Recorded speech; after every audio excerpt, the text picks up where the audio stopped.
Assalamualaikum anak-anak. Jumpa lagi dengan Bu Arin. Hari ini kita akan membahas tentang bunyi.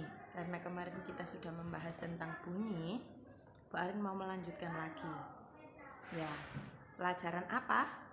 Tematik. Oke. Bunyi kemarin apa? Ayo, siapa yang tahu? Bunyi kemarin artinya apa? Hasil dari getaran. Sip, pinter. Terus kemarin Bu Arin menjelaskan sifat-sifat bunyi, iya kan? Sifat-sifat bunyi itu ada berapa? Ada tiga. Yang pertama yaitu merambat lurus. Yang kedua yaitu melalui medium atau perantara. Yang ketiga apa nak? Dapat dipantulkan. Oke. Kemudian Bu Arin akan menjelaskan tentang sumber-sumber bunyi. Sumber-sumber bunyi itu bunyi yang berasal dari benda getaran. Jadi sumber bunyi itu adalah benda yang bergetar. Kalau kalian tanya, Bu, bunyi itu berasal dari mana? Nah, Bu Arin jawabnya benda yang bergetar. Loh, kok bisa gitu, Bu? Pengertian bunyi tadi apa? Hasil dari getaran. Jadi, sumber bunyi itu adalah benda yang bergetar. Setiap benda yang bergetar itu menghasilkan bunyi. Entah itu bunyinya bagus, entah itu nggak bagus, tetap benda yang bergetar itu menghasilkan bunyi. Bisa mengerti ya? Oke. Contohnya apa? Ketika kalian sedang bermain trompet. Nah, bermain trompet gini ya. Tentu kalian akan merasakan getaran dari trompet itu sendiri ketika kalian meniupnya. Iya kan? Nah. Kemudian Bu Arin akan menjelaskan tentang jenis-jenis bunyi. Jadi jenis bunyi itu ada 3. Yang pertama yaitu bunyi infrasonik. Bunyi infrasonik ini adalah bunyi yang memiliki frekuensi rendah, yaitu kurang dari 20 Hz atau 20 Hz. Nah, Hz itu apa, Bu? Hz itu adalah satuan untuk bunyi, nak. Kalau misalkan satuan untuk berat kan ada kilogram kayak gitu ya. Kalau satuan bunyi itu Hz, kepanjangannya Hertz. Nah, contohnya bunyi yang kurang dari 20 Hz itu hanya bisa didengar oleh kuda, kemudian kelelawar, anjing, nah, sama jangkrik. Jadi bunyi yang bisa didengar oleh hewan-hewan tertentu. Kita manusia gak bisa dengar karena ada frekuensi sendiri yang bisa kita dengar ya. Jadi antara manusia terus hewan satu dengan hewan yang lain itu mendengar bunyinya itu sendiri-sendiri. Ada yang bisa mendengar bunyi normal, ada yang bisa mendengar bunyi sangat rendah, ada yang bisa mendengar bunyi sangat tinggi. Jadi gak sama. Kalau manusia dikasih bunyi yang sangat tinggi, tentu gendang telinganya ini nggak kuat, akan pecah, ya kan? Nah, jadi ada batas frekuensinya sendiri-sendiri. Bunyi infrasonik ini hanya dapat didengar oleh hewan tertentu yang Bu Arin sebutkan tadi, apa? Kelelawar, kemudian kuda, kemudian jangkrik, ya, kemudian anjing. Oke. Yang kedua yaitu bunyi audiosonik. Jadi bunyi audiosonik ini adalah bunyi antara yang memiliki frekuensi antara 20 Hz sampai 20.000 Hz. Jadi bunyi audiosonik ini bunyi yang memiliki frekuensi antara 20 Hz sampai 20.000 Hz. Sampai situ. Ya. Lah, bunyi ini dapat didengar oleh manusia atau kita. Nah, jadi kita ini termasuk bisa mendengar bunyi audiosonik. Yang ketiga yaitu bunyi ultrasonik. Nah, bukan Ultraman loh ya. Bunyi ultrasonik.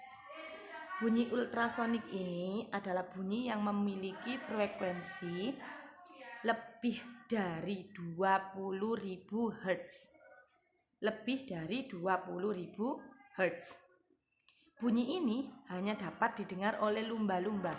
Jadi bunyi yang bisa mendengar suara tinggi itu adalah lumba. Kemudian Bu Arin akan menjelaskan tentang perambatan bunyi. Bunyi itu bisa merambat melalui medium atau perantara. Nah, kira-kira perantaranya apa saja?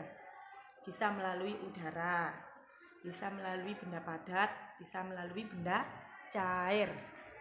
Yang melalui udara contohnya ketika kita berada di tengah lapangan, terus kita bicara sama teman kita, suara kita didengar oleh teman kita. Itu bukti dari bunyi yang merambat melalui udara. Kemudian bunyi yang merambat melalui benda padat itu contohnya kita berbicara di dalam ruangan. Bunyi kita akan merambat melalui dinding-dinding yang ada di ruangan tersebut.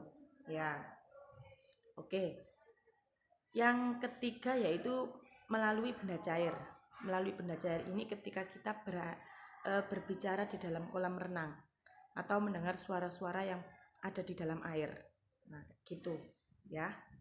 Kalau gak dirambatkan oleh benda padat, benda cair, ataupun udara, kita gak akan bisa mendengar bunyi. Karena bunyi merambat melalui 3 medium itu. Ya. Jadi melalui perantara itu. Kalau gak ada perantaranya ya kita gak bisa dengar bunyi. Bisa dimengerti ya? Oke, Pak Arin lanjutkan. Selanjutnya yaitu pemantulan bunyi.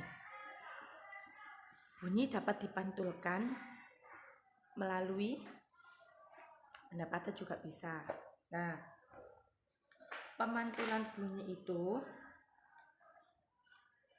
mempunyai 3 jenis, yaitu yang pertama, bunyi yang memperkuat bunyi asli. Maksudnya, ketika kita berada di dalam ruangan atau kita berbicara di dekat dinding. Nah, itu suara kita akan terdengar lebih keras karena bunyi kita dipantulkan oleh dinding tersebut. Coba ya, kalian berdiri di depan tembok, kemudian kalian berbicara, sama kalian jauh dengan tembok. Nah, jadi bunyi kita itu dipantulkan dari dinding tersebut. Yang kedua yaitu gaung. Gaung itu apa, Bu? Gaung itu bunyi yang keluar hampir bersamaan dengan bunyi asli. Contoh, ketika kita mendengar orang yang berbicara dengan menggunakan mikrofon. Orang yang berbicara dengan menggunakan mikrofon, suaranya kadang-kadang terdengar tidak jelas. Nah, kenapa? Karena bunyi aslinya, bunyi yang keluar dari mulutnya langsung, sama bunyi yang keluar dari mikrofon itu hampir bersamaan. Jadi kayak bertabrakan kayak gitu, nak. Bisa terdengar, bisa. Kalian bisa mendengarnya juga bisa. Dengarnya kan kadang lebih keras, tapi kadang-kadang tidak jelas. Karena itu tadi, keluarnya hampir bersamaan dengan bunyi asli. Jadi seakan-akan kayak ngeremeng kayak gitu. Tapi kadang ada yang enggak, ya kan? Nah, itu namanya bunyi gaung. Bunyi yang keluar hampir bersamaan dengan bunyi asli. Yang ketiga yaitu gema. Gema itu apa, Bu? Gema itu bunyi yang keluar setelah bunyi asli.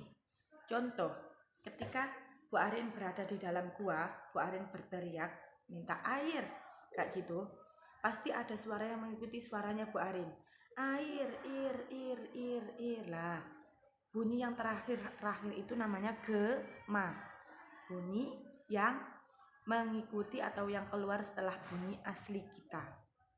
Sampai sini mengerti ya anak-anak ya? Oke. Kemudian jenis-jenis bunyi yang lain selain infrasonik, audiosonik, dan ultrasonik. Itu ada nada, ada desah, kemudian dentum dan warna bunyi.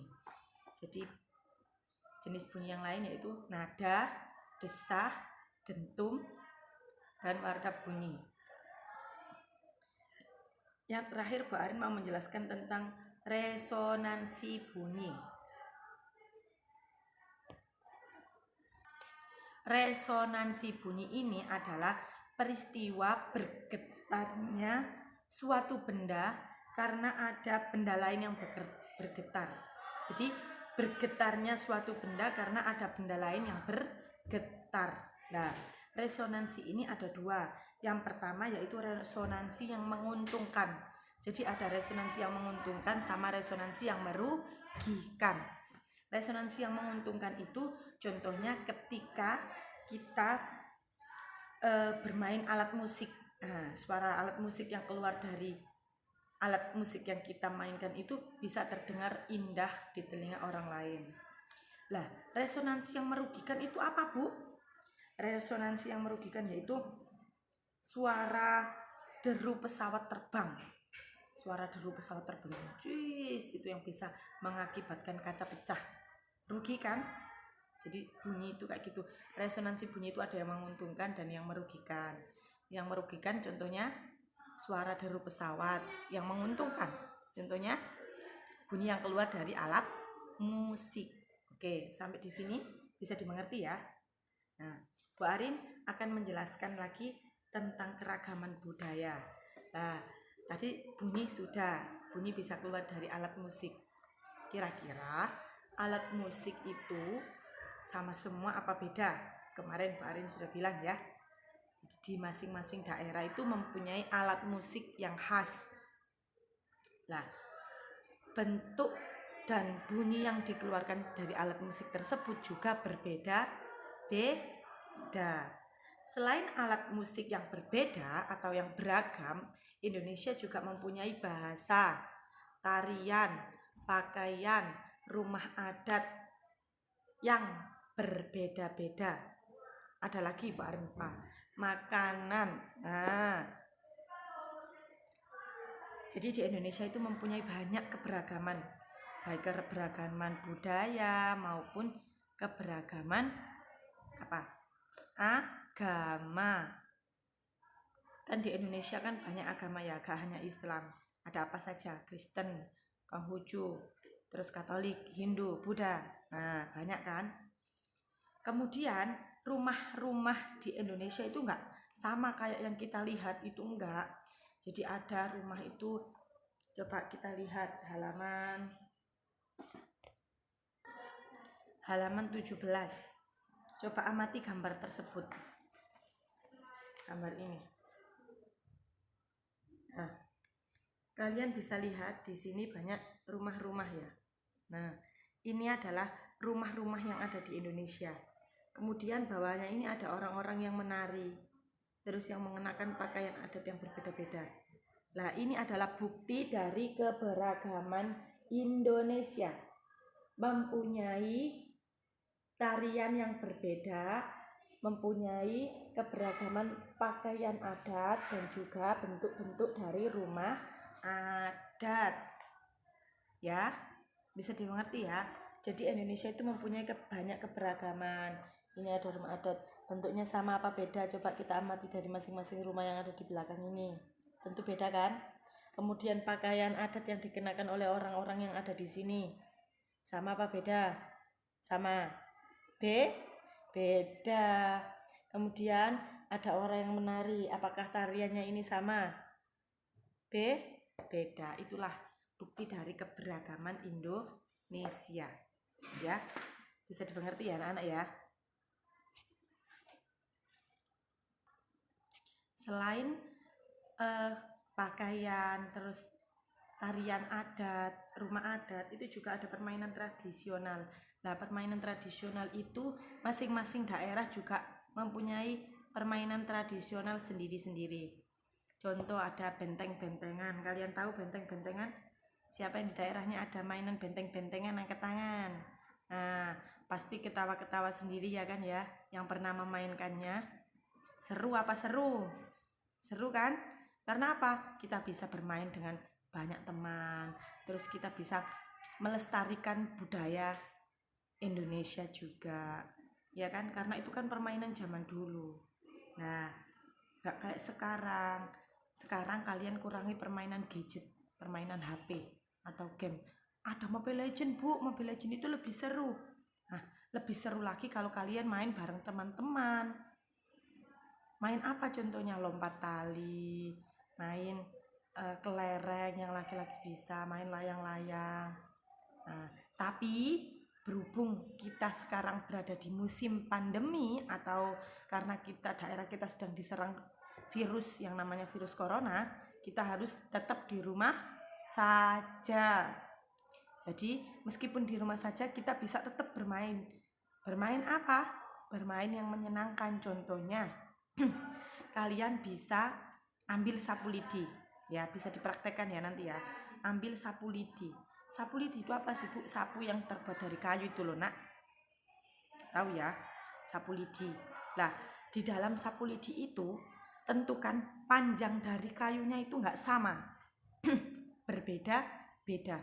Tetapi kalau disatukan, kalau dibuat nyapu itu bisa membuat rumah halaman menjadi bersih, ya kan? Tapi kalau kalian cuma buat satu batang lidi satu gini loh Nak, satu batang lidi dibuat nyapu, apakah rumah kalian bisa bersih? Enggak kan? Terus membutuhkan waktu sedikit atau lama? Lama. Nah, dari sapu lidi itu kita bisa belajar. Kita sebagai warga Indonesia meskipun mempunyai banyak keberagaman perbedaan, ya, kita harus tetap saling membantu, saling menguatkan, saling gotong royong, khususnya di era pandemi ini ya.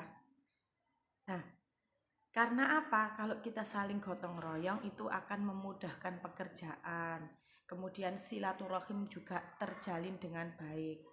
Tapi kalau kita mempunyai sifat sendiri-sendiri atau individualisme, kita nggak akan bisa mengerjakan sesuatu itu dengan sempurna. Karena apa? Kalian tentu butuh bantuan orang lain.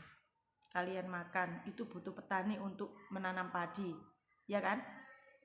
Kalian mau minum, tentu butuh pabrik atau orang yang mengelola air itu hingga menjadi jernih. Nah, itulah keuntungan dari saling membantu, ya.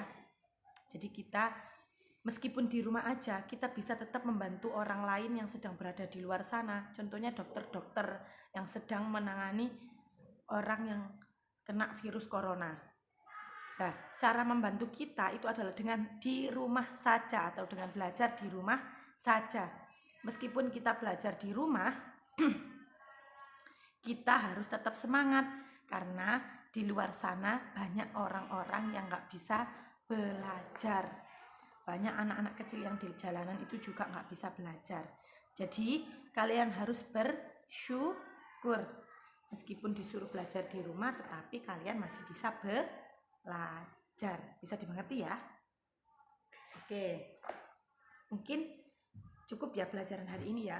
Kita sudah belajar tentang bagaimana menghargai keberagaman dan juga keuntungan dari menghargai keberagaman tersebut. Apa keuntungannya? Kita bisa menjalin silaturahmi dengan baik. Terus pekerjaan udah selesai dan hasilnya juga lebih baik daripada dikerjakan sendiri. Terus tidak terjadi perpecahan.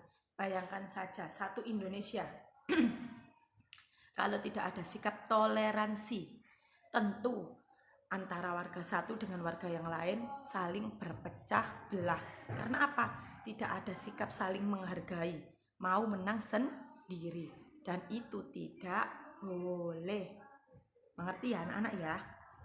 Oke, mungkin sedikit video dari Bu Arin tadi bisa membantu kalian untuk belajar di rumah. Ya, jangan lupa jaga kesehatan dan tetap di rumah saja. Sekian, wassalamualaikum warahmatullahi wabarakatuh. Sampai jumpa lagi anak-anak di video Mbak Arin selanjutnya. Dadah.